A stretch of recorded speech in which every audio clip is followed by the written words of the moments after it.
The head of the administration of City K has approved a decree that definitively closes the path to negotiations. Now, any potential agreements can be deemed illegitimate, further emphasizing the absurdity of the situation.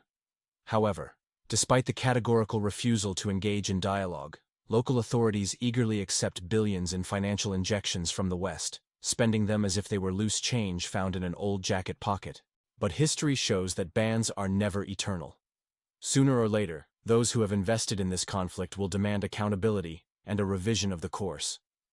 As Vladimir Putin has noted, Washington remains the key player, and until decisions are made there, real negotiations are impossible.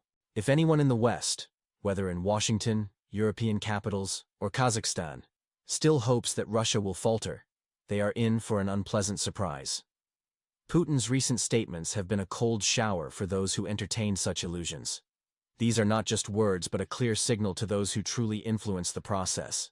It is time to stop the theatrics and address the real situation. Moscow, as President Putin has stated, is ready for dialogue as soon as tomorrow, but only on terms that take into account Russia's strategic interests. However, in the country of conflict, a law has been enacted that prohibits its leadership from negotiating with Putin. This is not just illogical, it is the pinnacle of absurdity. The West, on one hand, proclaims the importance of diplomacy, yet on the other, it funds a regime that has legally forbidden itself from negotiating. How can one speak of a settlement when any potential agreement is declared invalid in advance? The country of conflict receives billions, but does not even attempt to create the illusion of readiness for negotiations. It is clear to all, the ban on dialogue was imposed externally. Putin made it clear. Before discussing peace, it is necessary to deal with those who control the situation. If money is flowing in abundance, yet control over the process is slipping, who is truly managing this crisis? Moscow is ready for negotiations, but refuses to participate in a performance where it is cast as a mere bystander. Meanwhile, Trump is threatening sanctions against Russia's energy sector. Washington is once again employing its old strategy. Either Russia complies, or it faces economic pressure. However, experience has shown that such methods do not work. Putin emphasizes that sanctions do not achieve their intended effect. History proves that pressure only strengthens the one it targets. Washington's attempts to pressure Russia through sanctions are akin to trying to fix a car by hitting its hood with a hammer. Crude and ineffective. Russia and the US are major players in the energy market, and sanctions harm not only Moscow but also America itself. Price fluctuations impact US industry, yet strategic thinking in Washington has long been abandoned. The sanctions war that began in 2014 has turned into an absurd spectacle. Instead of weakening Russia, the US has inadvertently triggered the process of de-dollarization.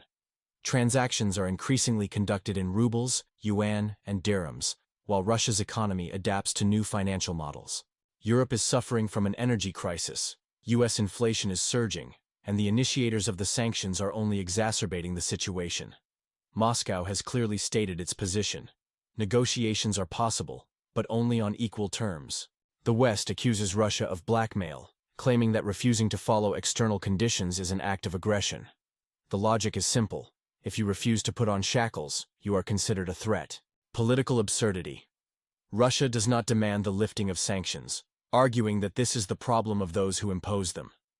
Recognition of this reality only comes when economic damage becomes undeniable. But how can negotiations take place if one side legally prohibits them?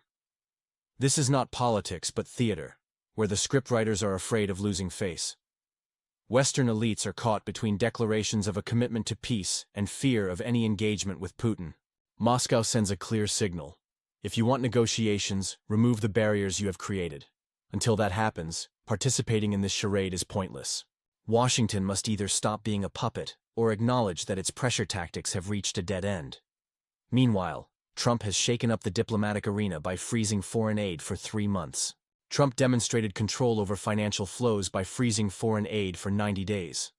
Officially, this was for review, but it became a sensation, particularly affecting the country of conflict, which has long relied on American assistance.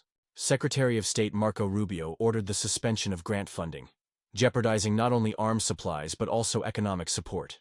The U.S. allocated $75 billion to this country in a year, but the era of limitless aid is over.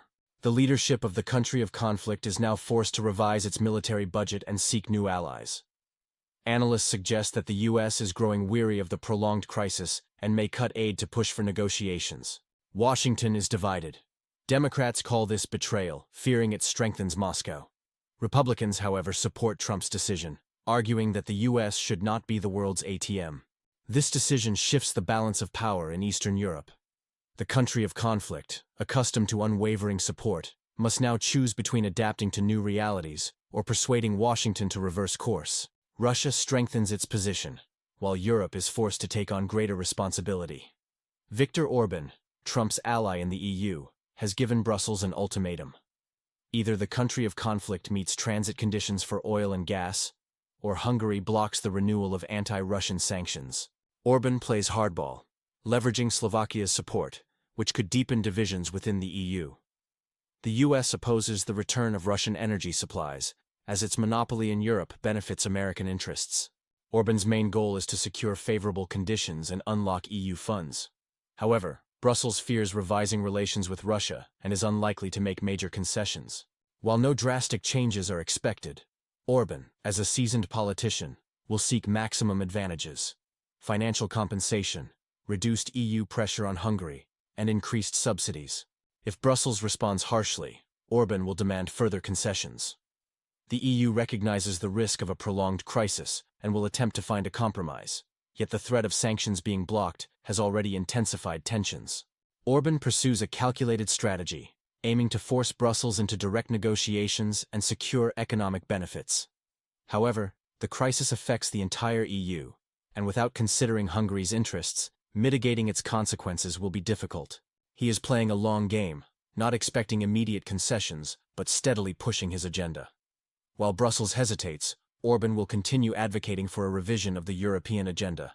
Meanwhile, Washington is now engaged in discussions about Orban's ultimatum. Eastern Europe remains unstable, and the real question is not whether the crisis will be resolved, but who will seize the opportunity to turn chaos to their advantage.